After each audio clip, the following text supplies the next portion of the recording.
AGP দলে 26খন আসনত প্ৰতিদ্বন্দ্বিতা কৰিব, বিপিএফে 11খন, এজিপি 26, বিপিএফ 11, বাকী বিজেপি।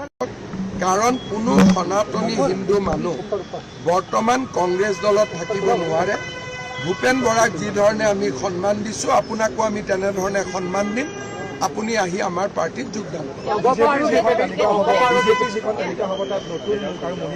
বহুত বেছি নতুন মুখ থাকিব, মহিলা প্ৰাৰ্থী থাকিব, সকলো জাতি জনগোষ্ঠীৰ প্ৰতিনিধিত্ব থাকিব আৰু যুৱ সমাজে ইউথ হয় এইবাৰ বহুত বেছি ৰিপ্ৰেজেণ্টেশ্যন। আপুনি কোৱাৰ দৰে একেখন লিষ্টতে গোটেই তালিকা